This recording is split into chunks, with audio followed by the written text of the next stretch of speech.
Moscow, the Ministry of Defense, February 27, 1991, 3 o'clock in the morning. The room is cold, not from the Moscow winter seeping through the concrete walls, but from the glacial silence that has descended upon the men gathered around a large projection screen. Major General Viktor Petrovich Sokolov, chief analyst for the GRU's Middle East desk, stands frozen with a pointer in his hand, the red laser dot trembling slightly against the grainy satellite image displayed before him. His mouth is open, but no words emerge. Behind him, 7 of the Soviet Union's highest-ranking military officers sit in leather chairs that creak with their shifting weight. The air reeks of stale cigarette smoke, strong tea gone cold, and something else. Fear, the image on the screen is not classified American intelligence. It is from their own Yantar-class optical reconnaissance satellite, launched just 18 months ago at enormous expense.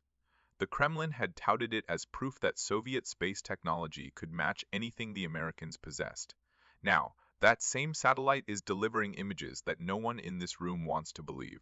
What they are looking at is Highway 806 lanes of asphalt stretching from Kuwait City northward toward the Iraqi border town of Safwan, then onward to Basra. Under normal circumstances, it would be a mundane piece of infrastructure, barely worth a second glance. But the image before them shows something that makes General Sokolov's hand shake. The highway is no longer a highway. It is a graveyard. From horizon to horizon, the road is clogged with wreckage. Tanks, armored personnel carriers, trucks, artillery pieces, staff cars, ambulances. Even fire trucks, stolen from Kuwaiti depots. Between 1,400 and 2,000 vehicles, according to the preliminary count. They are not merely damaged, they are obliterated. Many are burned to skeletal frames. Others are simply gone, leaving only scorched craters in the pavement where multi-ton machines once stood. But it is not the scale of the destruction that has silenced these hardened military men. It is the pattern. The wreckage is arranged in a perfect line, stretching for miles. At the head of the column and at the tail, the density of destroyed vehicles is absolute. Nothing escaped. In the middle sections, the spacing is more irregular, suggesting that some drivers had tried to flee off-road, only to be hunted down individually. The precision is surgical. The efficiency is terrifying. General Sokolov finally finds his voice. It sounds hollow, as if coming from very far away. "Comrades," he begins, and then stops. He clears his throat. This image was captured at 0630 local time, approximately 4 hours ago. The American air campaign concluded at 0200. What you are seeing is the result of 10 hours of continuous aerial bombardment. A colonel in the second row leans forward. His face is pale in the blue light of the projector. 10 hours against a single convoy. That is not a military operation. That is, he trails off, unable to finish the thought. Marshal Dmitry Yazov, Minister of Defense, speaks from the back of the room. His voice is flat, emotionless. "Say it, Colonel." "That is what?" The colonel swallows hard. "That is extermination, Comrade Marshal. That is industrial-scale dismantling. That is not war as we understand it." Yazov nods slowly. He rises from his chair, his tall frame casting a long shadow across the projection screen. He walks to the front of the room, stands beside General Sokolov, and stares at the image. For a long moment no one speaks. The only sound is the hum of the projector fan and the distant rumble of Moscow traffic outside. The marshal's voice, when it comes, is barely above a whisper, but in the silence of the room, every word carries like a gunshot. "Gentlemen," he says, "we are looking at the death of Soviet armor doctrine. Everything we have built since 1945, every tank we have designed, every tactical manual we have written, every training exercise we have conducted. It is all obsolete. The Americans have not defeated an army, they have deleted it." He turns to face the room. His eyes, normally sharp and commanding, are hollow with a realization that seems to physically weigh him down. "Get me the files on the American A-10 Thunderbolt aircraft," he orders. "Get me everything we have on their tactics, their weapons, their pilots, and get me a secure line to Baghdad. I need to know if anyone survived to tell us how this happened." As aides scramble to obey, Marshal Yazov returns his gaze to the satellite image. The highway stretches before him, a ribbon of destruction that marks not just the end of an Iraqi retreat, but the end of an era. The Soviet Union has spent 70 years building an army designed to win a specific kind of war, and in 10 hours on a stretch of Kuwaiti desert, the Americans have proven that war is over. They have moved on, and the Soviets are standing alone, clutching obsolete doctrine, like a child clutching a broken toy. What they don't know yet, what they cannot know in this frozen moment, is that this is just the beginning of the revelation. The highway of death is not an anomaly. It is not an aberration. It is the new normal. And the aircraft responsible for the majority of this carnage, the ugly, slow, maligned A-10 Warthog that Soviet intelligence dismissed as a flying coffin, is about to become the symbol of everything the Soviet military failed to understand about modern warfare. This is the story of how a single road in Kuwait became the graveyard of Soviet military theory. This is the story of how generals who planned to fight World War III discovered they were obsolete. This is the story of the highway of death. If you enjoy uncovering the lost secrets of Cold War history, make sure to subscribe to War Ammo Crate and turn on notifications. We decode the declassified files that others ignore. To understand the shock that paralyzed the Soviet General Staff on that February morning, one must first understand what Soviet armor doctrine meant to the USSR. It was not merely a military strategy. It was the foundation of Soviet power projection, the core of their deterrent capability, and the central pillar of their entire worldview about how wars are won. The Soviet love affair with armored warfare was forged in the crucible of the Great Patriotic War. When the German Wehrmacht invaded in June 1941, their panzer divisions cut through Soviet defenses like a knife through butter. Millions died. Entire armies were encircled and destroyed. The lesson learned was brutal and simple: armor wins wars. The side with more tanks, better tanks, and superior tank tactics would dominate the battlefield. Soviet Marshal Georgy Zhukov, the architect of the final victory over Nazi Germany, built his reputation on massive armored thrusts. The Battle of Kursk in 1943 saw the largest tank battle in history, with thousands of armored vehicles clashing in a steel maelstrom that ended with Soviet victory. The drive to Berlin in 1945 was spearheaded by wave after wave of T-34 tanks, crushing everything in their path. The tank became sacred in Soviet military culture. After the war, the Soviet Union dedicated immense resources to tank development. They produced the T-54, then the T-55, then the T-62, each generation more powerful than the last. By the 1970s, they had the T-72, a main battle tank they considered the finest in the world. It had composite armor, a powerful 125mm gun, and was designed to survive on a nuclear battlefield. Tens of thousands were produced. It became the backbone of the Warsaw Pact armies and the primary export product to Soviet client states. But tanks alone were not enough. The Soviets developed an entire ecosystem of armored warfare. The BMP infantry fighting vehicle allowed infantry to keep pace with tanks. The Zu-23-4 Shilka provided mobile anti-aircraft coverage to protect armored columns from air attack. Self-propelled artillery could move with the tanks and provide fire support. Everything was designed around a single concept: the armored thrust.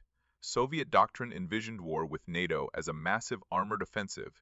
Thousands of tanks would pour through the Fulda Gap in Germany, overwhelming NATO defenses through sheer mass. Yes, they would take losses. NATO had excellent anti-tank weapons, but the Soviets had numerical superiority. For every tank NATO destroyed, 2 more would take its place. The armored columns would keep moving, keep pushing until they reached the Atlantic. This doctrine was exported to every Soviet client state. Syria, Libya, Egypt, Iraq all received Soviet tanks and Soviet training. The Iraqi army under Saddam Hussein was a showcase of Soviet armor philosophy. By 1990, Iraq possessed over 5,000 tanks, mostly T-55s and T-72s. It was the 4th largest army in the world. Iraqi officers trained in Soviet military academies. Iraqi tank crews studied Soviet tactical manuals. When Saddam invaded Kuwait in August 1990, he did so with an army built entirely on Soviet principles. The Soviet General Staff watched the Iraqi invasion with professional interest. Here was a perfect test case. The Americans would have to respond, there would be war, and the world would see Soviet armor doctrine in action against American forces. Would the Americans try to match them tank for tank? Would they attempt to outmaneuver the armored columns? The Soviets were confident. They had seen American performance in Vietnam. They knew American aircraft were vulnerable to dense air defense.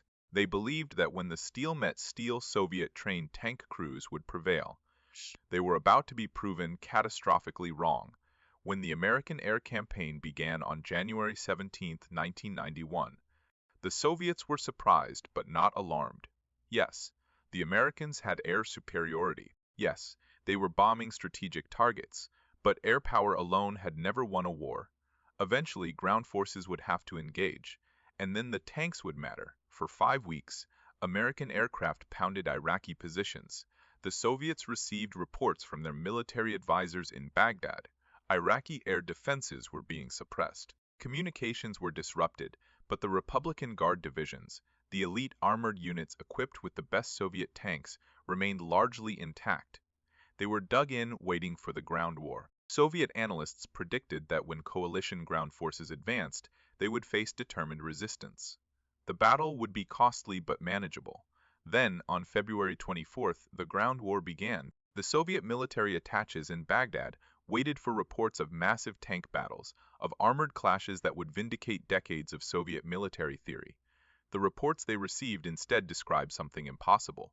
Coalition forces were not engaging Iraqi armor in set-piece battles.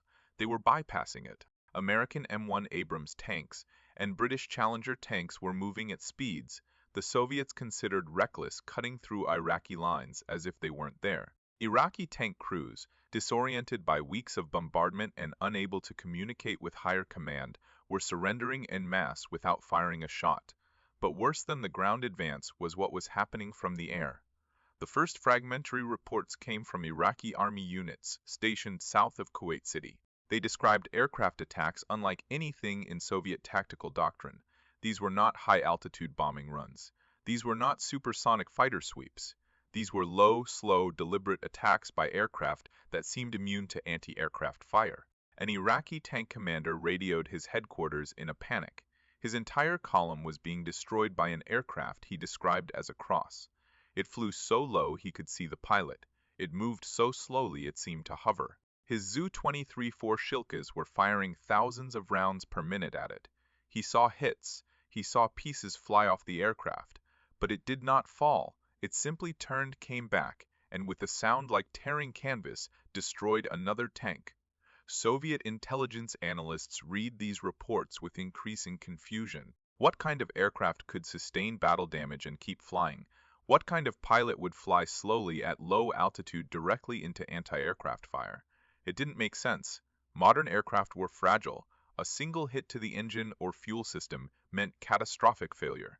Yet these Iraqi reports spoke of aircraft taking multiple hits and continuing to attack. By February 26, the reports from Iraq had become desperate. Iraqi units were in full retreat from Kuwait. Thousands of vehicles were streaming north on Highway 80, trying to escape back into Iraq before coalition ground forces could cut them off. It was a rout, but the Soviets told themselves it was merely a tactical withdrawal. The Iraqi army would regroup in Basra, reorganize, and continue the fight. Then, at approximately 1600 hours Baghdad time on February 26, the Americans launched what would become known as the Highway of Death attack, and the Soviet Union's understanding of armored warfare died in the span of 10 hours. The Soviet military advisors embedded with Iraqi forces were among the first to understand that something unprecedented was happening. Major Alexei Borisovich Volkov, a tank warfare specialist from the Frunze Military Academy, was stationed with an Iraqi Republican Guard division south of Kuwait City when the retreat order came. He had spent 3 years training Iraqi tank crews. He considered them competent, if not exceptional. They knew their vehicles, they understood Soviet tactics. Given proper support, he believed they could make the Americans pay a heavy price for every kilometer of advance. But as Volkov watched the retreat unfold on the afternoon of February 26th, his professional confidence evaporated into raw survival instinct. The highway north was already clogged with vehicles when his unit joined the exodus. Tanks, BMPs, trucks, artillery pieces, even civilian cars that Iraqi officers had commandeered, all trying to use the same 6-lane highway. It was a traffic jam of apocalyptic proportions, stretching for miles. Volkov knew this was tactically insane. A column this densely packed, unable to maneuver, was a dream target for air attack. But orders were orders. Everyone was to withdraw to Basra immediately. The first strikes came just before sunset. Volkov heard them before he saw them. A scream of jet engines, growing rapidly louder, then a series of massive explosions at the head of the column, perhaps 2 kilometers ahead. A fireball mushroomed into the sky. Secondary explosions followed as ammunition cooked off. The column came to a complete halt. Then came the second strike, this time at the rear of the column, maybe a kilometer behind Volkov's position. More explosions, more fireballs. The column was boxed in, trapped, unable to move forward or back. Volkov was a career military officer. He had studied NATO tactics extensively. He knew what was happening. The Americans had cut off the head and tail of the column with precision strikes, probably using their F-15 Strike Eagles or A-6 Intruders. Now the entire convoy was immobilized, a perfect killing ground for follow-up attacks. It was a textbook interdiction mission. What happened next was not in any textbook Volkov had ever read. As darkness fell, the attacks intensified, but these were not more high-altitude precision strikes. These were low-altitude gun runs. Volkov could see the aircraft silhouettes against the twilight sky. They were not sleek fighters. They were chunky, ungainly things with straight wings and engines mounted high on the tail. They looked like relics from an earlier era of aviation. The sound they made was unlike anything Volkov had ever heard, not the shriek of a jet fighter, not the rumble of a bomber, a deep, mechanical buzzing, a sound that seemed to vibrate the ground itself, bare like a giant chainsaw. And with each burst of that horrible buzzing sound, another vehicle exploded. An Iraqi BMP ahead of Volkov erupted into flames. He saw the rounds hit before he heard the gun. The vehicle didn't just burn, it came apart, the armor plates shredded like paper, the turret tossed aside like a toy. 30mm depleted uranium rounds. Volkov thought automatically, nothing else could do that kind of damage. But 30mm rounds from an aircraft, flying this slow, the Iraqi Zu-Shilkas were firing. Volkov could see the tracers arcing up toward the attacking aircraft. Thousands of rounds per minute, the sky was crisscrossed with glowing streams of lead, and the aircraft were flying directly through it. He saw impacts, he saw pieces fly off wings, he saw smoke trails, but the aircraft did not fall. They kept coming, they kept firing, and with each pass, more vehicles died. Volkov made the decision that would save his life. He abandoned his vehicle, grabbed his aide, and ran into the desert. Behind him, the highway was transforming into hell. The mechanical buzzing sound was continuous now, multiple aircraft circling, taking turns making gun runs. The explosions were so frequent they merged into a continuous roar. The flames were so intense they created their own wind, a hot blast that Volkov could feel even hundreds of meters away. He turned back once. The sight was surreal. The highway was a river of fire. Vehicle after vehicle was exploding, sending pillars of flame into the night sky. The attacking aircraft were clearly visible now, silhouetted against the inferno they were creating. They were moving slowly, methodically, working their way down the column, like wolves culling a trapped herd. This is not war. Volkov whispered to his aide. This is something else. They walked through the night, giving the highway a wide berth. Around them, other survivors were doing the same. Iraqi soldiers, many without weapons, many without boots, stumbling through the desert in shock. Some were crying, some were praying. One young soldier, his uniform burned and torn, grabbed Volkov's arm. The cross, the soldier babbled in broken Arabic. The cross with the gun, it won't die. We hit it, but it won't die. Volkov pulled his arm free and kept walking, but the soldier's words echoed in his mind. The cross with the gun, the aircraft that won't die. What had the Americans sent to kill Soviet tanks? By dawn, Volkov and his aide reached the outskirts of Basra. From a distance, they could see Highway 80. Even in daylight, smoke still rose from the wreckage. Volkov estimated that the attack had lasted 10 hours. 10 continuous hours of aircraft making gun runs on trapped vehicles. He found a field phone at an Iraqi police station and called his GRU handler in Baghdad. The report he gave was factual, clinical, but his hands were shaking as he spoke. He described the attack, he described the aircraft, he described the utter helplessness of armored vehicles under air attack when unable to maneuver. And then he said something that would appear in the classified report that reached Moscow that evening. Comrade Colonel, this was not combat. This was industrial dismantling. They were not destroying an army, they were processing it. Like a slaughterhouse processes cattle methodically, efficiently. Without emotion, our tanks are obsolete. Our tactics are obsolete. Everything we have taught is obsolete. The colonel on the other end of the line tried to object, to insist that Volkov was in shock, that he was exaggerating. But Volkov cut him off. Send someone to photograph the highway, he said. Let Moscow see with their own eyes. Then tell me I am exaggerating. The photographs arrived in Moscow 36 hours later, along with the satellite imagery, along with reports from other Soviet advisors who had witnessed the same thing on Highway 8, where similar carnage had occurred. The GAU analysts compiled it all into a briefing document, and that briefing document landed on Marshal Yazov's desk on the morning of February 27, which is how 7 of the Soviet Union's highest-ranking generals came to be sitting in a cold room at 3 in the morning, staring at satellite imagery that was forcing them to confront an unbearable truth. Their entire military philosophy was built on a foundation that had just been proven worthless. While Soviet generals stared at satellite photos in Moscow, trying to understand what had happened, American pilots were climbing out of cockpits in Saudi Arabia, exhausted but grimly satisfied with the night's work. Captain James Mitchell, call sign Hammer 23, had flown 4 sorties over Highway 80 during the 10-hour attack. He was 32 years old, an A-10 Thunderbolt pilot with the 23rd Tactical Fighter Wing. As he pulled off his helmet and wiped sweat from his face, an intelligence officer approached with a clipboard. "Sir, we need your after-action report," the officer said.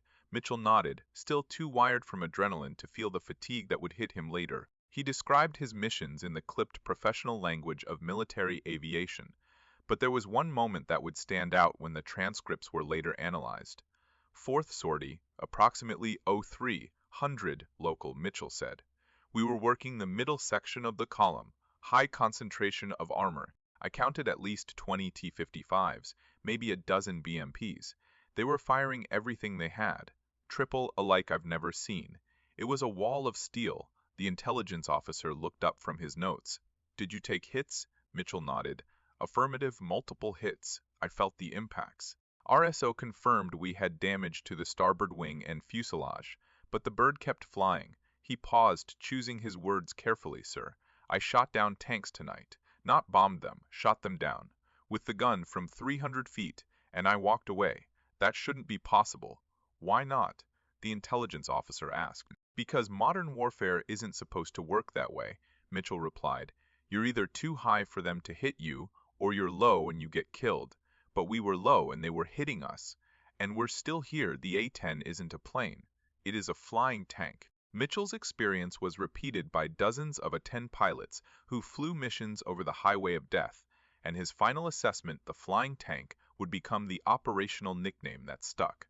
Because what Mitchell and his fellow pilots understood instinctively, and what Soviet analysts were desperately trying to grasp, was that the A-10 represented a fundamentally different approach to close-air support.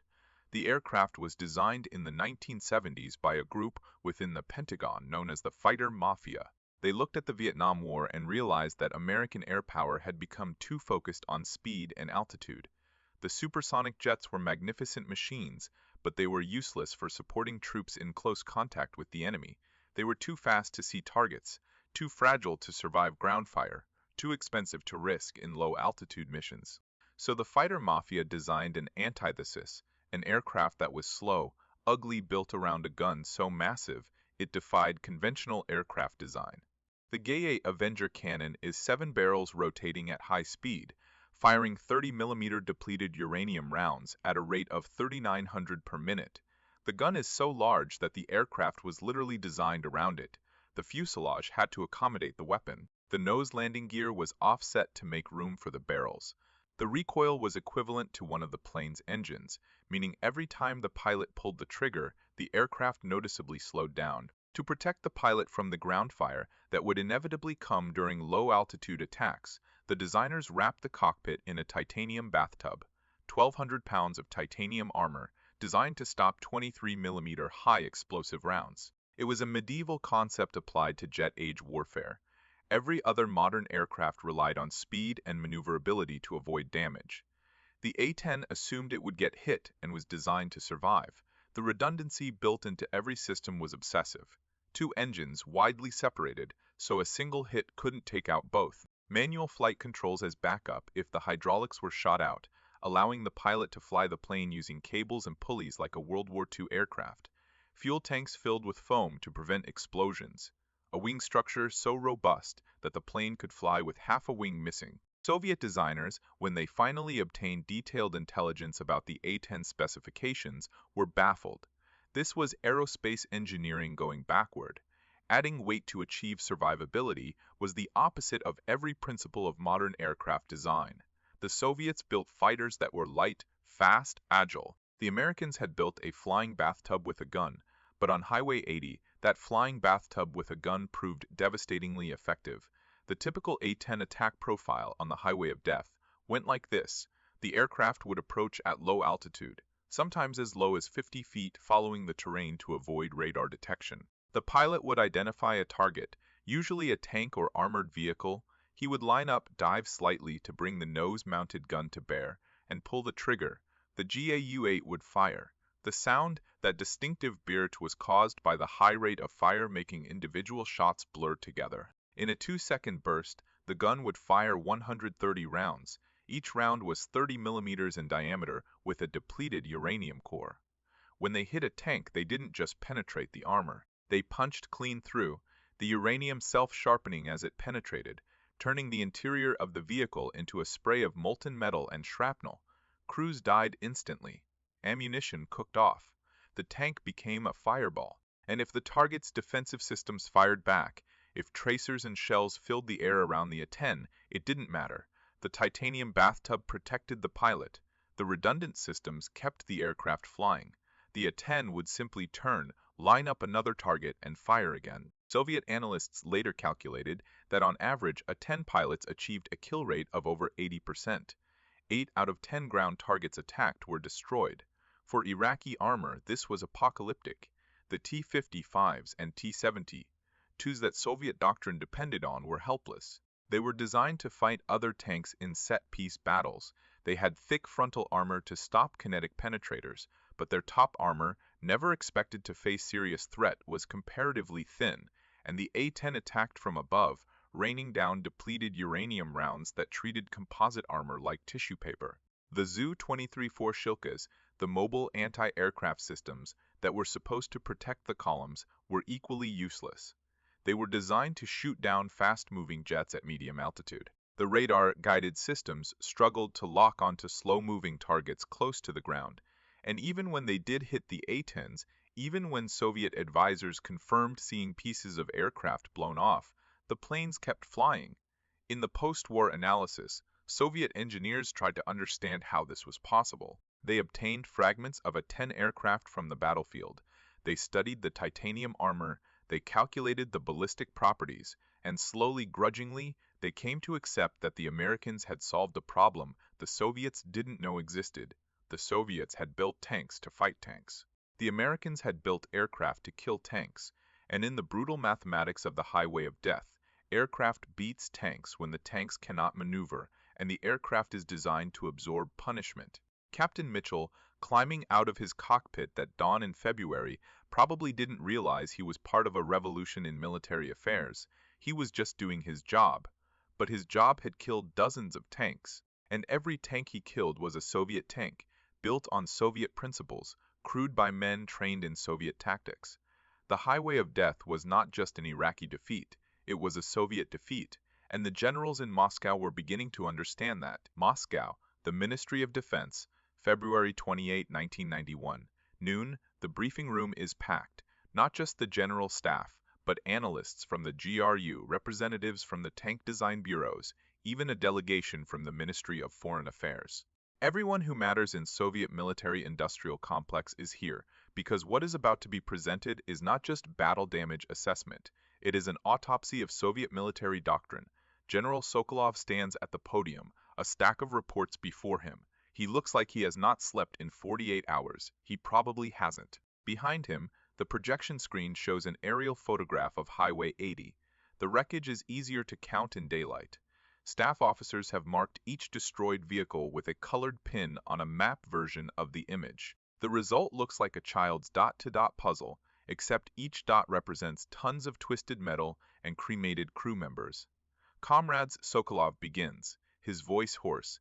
We have completed the preliminary assessment of what the Americans are calling the Highway of Death incident. The official Iraqi casualty report is not yet available, but our analysts have compiled data from multiple sources. What follows is our best estimate of what occurred. He clicks a remote. The image changes to a spreadsheet of numbers, cold, clinical, damning. Over the period from 1600 hours, February 26 to 0200 hours, February 27, coalition aircraft conducted continuous attacks on two highways, Route 80 north from Kuwait City and Route 8 leading to Basra. The primary attacking aircraft were American A-10 Thunderbolts, supported by F-15 Strike Eagles, F-16 Fighting Falcons, F-18 Hornets, and various other coalition aircraft. He pauses, takes a sip of water. His hand is shaking. Destroyed or abandoned vehicles, approximately 2,000. Of these, we estimate 600 to 800 were military vehicles. Tanks estimated 150 T-55s and T-72s. Armored personnel carriers and infantry fighting vehicles estimated 250 BMPs and similar vehicles. Artillery pieces estimated 150. The remainder were trucks, staff cars, and civilian vehicles. Someone in the back raises a hand. General, what about casualties? Sokolov's expression is grim. That is where the numbers become uncertain. The attack lasted 10 hours. Many Iraqi soldiers abandoned their vehicles and fled into the desert. Post-attack photography shows many vehicles that were destroyed after being abandoned. Coalition pilots report that in many cases, they deliberately avoided targeting soldiers on foot. The Iraqi government claims 10,000 casualties. Western media reports suggest 200 to 300. The truth is probably somewhere in between. We estimate between 1,000 and 2,000 Iraqi military personnel were killed. A murmur runs through the room. The casualty numbers, while significant, are not catastrophic by World War II standards. The Battle of Stalingrad killed millions, but everyone in the room understands that the casualty count is not what matters. What matters is the efficiency. What matters is that an entire military formation with hundreds of armored vehicles was rendered combat ineffective in 10 hours. Not by a ground assault, not by nuclear weapons, by conventional aircraft. General Sokolov continues. The tactical situation was as follows. Iraqi units were conducting a tactical withdrawal from Kuwait in accordance with their government's orders. The withdrawal was poorly coordinated, resulting in massive traffic congestion on limited road networks. Coalition forces interdicted the withdrawal by striking the head and tail of the columns, effectively trapping thousands of vehicles in a killbox approximately 40 kilometers long. Subsequent attacks systematically destroyed vehicles within this killbox. He clicks to another image. This one shows the Mutla Ridge choke point, where over 300 vehicles were destroyed in a single unbroken line. The devastation is so complete, so total, that the vehicles are barely recognizable as vehicles. They are simply charred metal sculptures melted onto the asphalt. The primary weapon used was the GAU-8 Avenger cannon mounted on the A-10 aircraft. Sokolov says, we have confirmed reports of A-10 pilots making multiple gun runs despite sustaining battle damage. In several documented cases, A-10s continued to attack even after being hit by 23mm anti-aircraft fire. The titanium armor protection and redundant flight systems proved highly effective. A tank designer from the Ural-Vaganzabad Bureau stands up. He is red-faced, angry. General, you are saying that American aircraft destroyed 150 Soviet-designed tanks in 10 hours. That is impossible. The T-72 is equipped with composite armor. The reactive armor packages were designed to defeat kinetic penetrators. These aircraft fire 30mm rounds. The mathematics do not support these claims. General Sokolov looks at the designer with something approaching pity. Comrade, we have photographic evidence. We have testimony from our own advisors who witnessed the attacks. And we have this. He clicks the remote again. The screen shows a close-up photograph of a destroyed T-72. The tank is barely recognizable. The turret is blown completely off, lying upside down several meters away. But what catches everyone's attention are the holes in the hull, dozens of them, small precise punctures that go straight through the armor. These are penetrations from depleted uranium rounds fired from above. Sokolov explains, the top armor of the T-72 is only 30 millimeters thick. The reactive armor is designed to defeat shaped charges and kinetic penetrators from the front or sides, not from above. The A-10's attack profile brings it down at a steep angle, allowing it to fire directly into the top of the tank. At that angle, with that ammunition, the armor is ineffective. The silence in the room is profound. The tank designer sits down slowly, as if his legs can no longer support him. Marshal Yazov stands. His voice cuts through the shocked silence like a blade. Analysis he demands, strategic implications. I want to know what this means for our armored forces. General Sokolov nods. He clicks to a final slide. This one is not an image. It is text, a list. And everyone in the room understands immediately that this list represents the death certificate of Soviet military doctrine. Strategic implications of highway of death, the slide reads. Then in bullet points, first, massed armored columns without air superiority are indefensible against precision air attack. Our doctrine has always assumed we would achieve local air superiority through mobile SAM systems and fighter cover. The American air campaign demonstrated that their electronic warfare and seed capabilities can suppress our air defenses to the point of irrelevance. Second, the kill ratio achieved by American close air support aircraft makes armored warfare economically unviable. A T-72 costs approximately 1.2 million rubles to produce, train crew, and maintain. An A-10 sortie, including ammunition, costs the Americans approximately $20,000. In economic terms, they can afford to destroy our tanks indefinitely. We cannot afford to replace them at the rate they are destroying them. Third, the A-10 survivability demonstrates a design philosophy we have failed to counter. We have designed our anti-aircraft systems to kill fast, fragile jets. The A-10 is neither fast nor fragile. Our doctrine has no answer to an aircraft that accepts being hit and continues fighting. Fourth, Iraqi forces were using Soviet doctrine, Soviet equipment, and Soviet training. They were not incompetent. They were overwhelmed by a combination of technology, tactics, and firepower that rendered our methods obsolete. If this engagement had been Soviet forces in the same situation, the result would have been identical. Marshal Yazov's face is stone. Continue, he orders. Fifth, Sokolov reads, and his voice drops lower. The psychological impact on surviving Iraqi forces is total. Our advisors report that Iraqi soldiers who survived the highway of death attacks are refusing to return to armored units. They are requesting transfers to infantry, to logistics, to anything except tanks.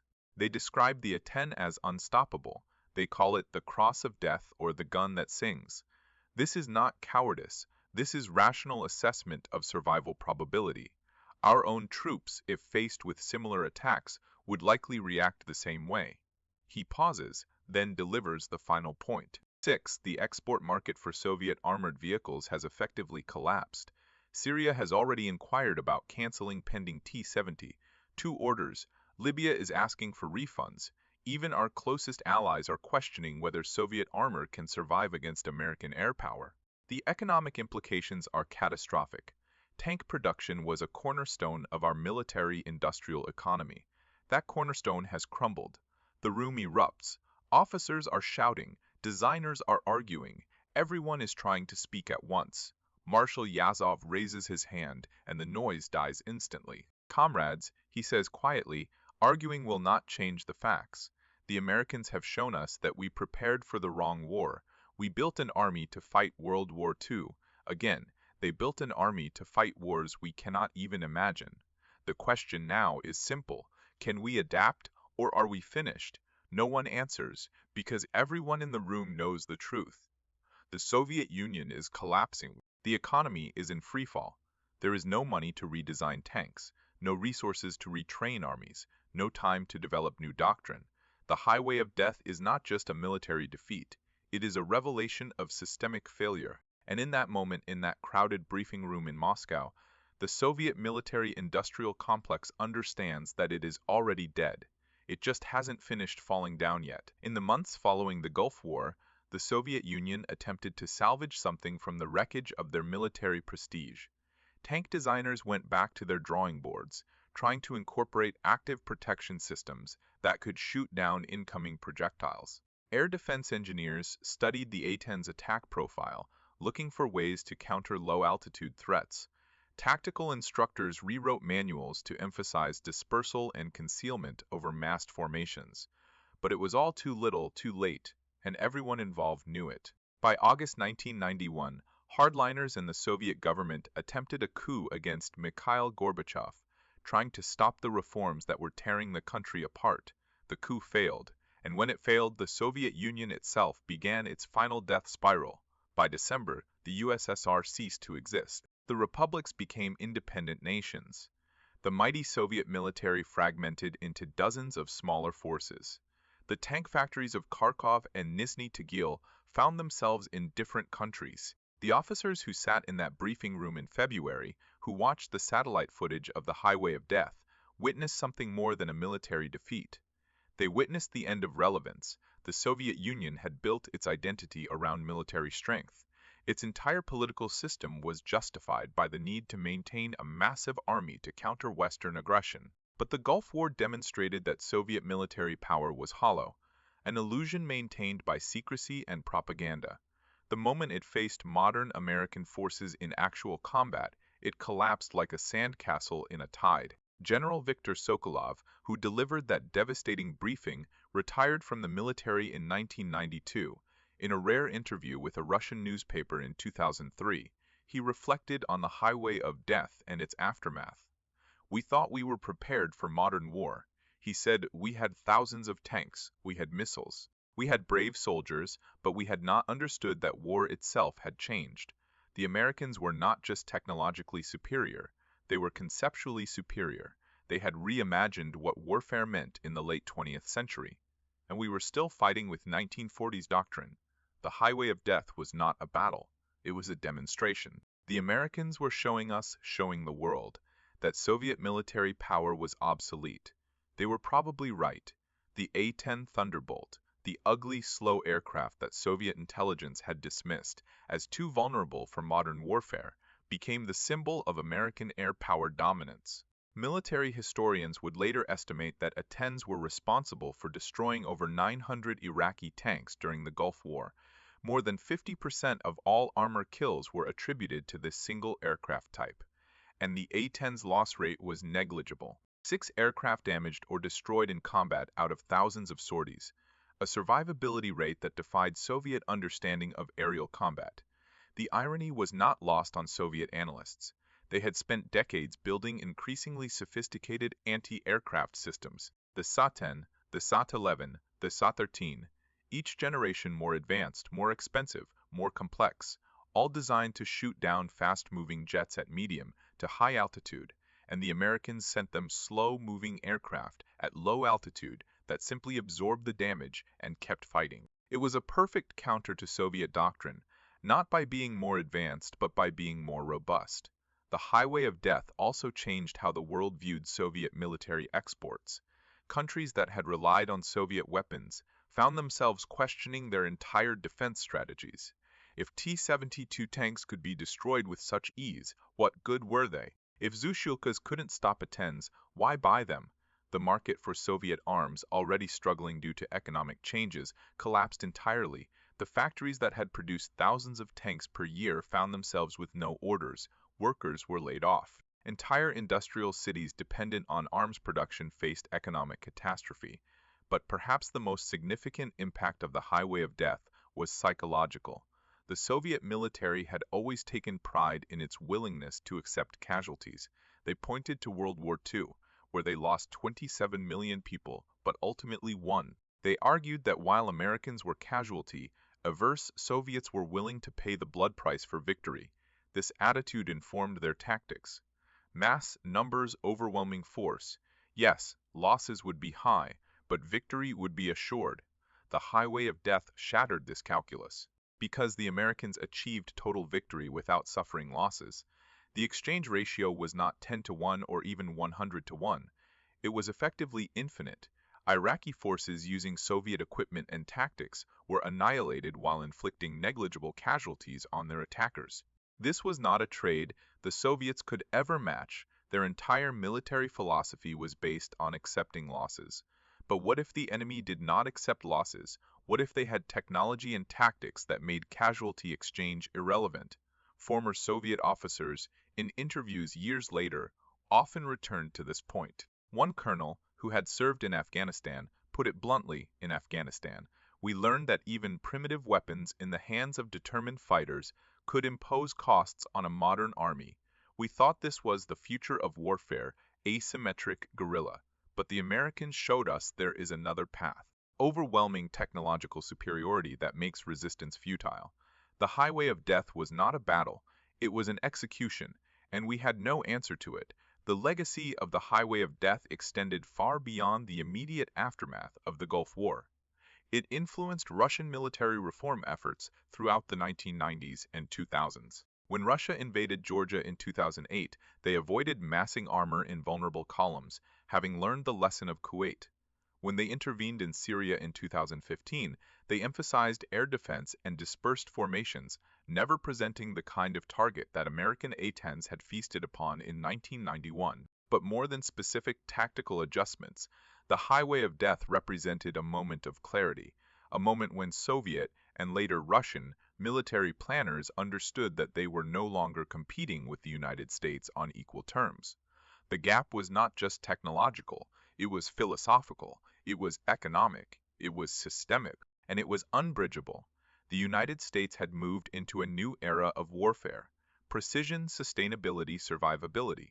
The Soviet Union was stuck in an old era mass attrition, acceptable losses. And on a stretch of Kuwaiti highway, in 10 hours of methodical destruction, the old era died. It died in fire and smoke, in the wreckage of 2,000 vehicles, in the shattered confidence of generals who thought they understood war.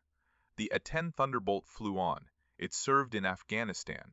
It served in Iraq during the Second Gulf War. The United States Air Force tried to retire it multiple times, arguing it was outdated, but every time combat commanders asked for it to stay, because despite its age, despite its ugliness, despite its violations of modern aerospace design principles, it worked. It killed tanks. It survived damage. It came home. And in the dusty museums where old T-72s rust away, in the archives where classified Soviet battle reports molder, the highway of death remains a reminder that doctrine can become dogma, that assumptions can become delusions, that confidence without basis is just another word for arrogance, and that sometimes the old gods of war die not in a single climactic battle, but in 10 hours of systematic dismantling on a road that should have been just another retreat.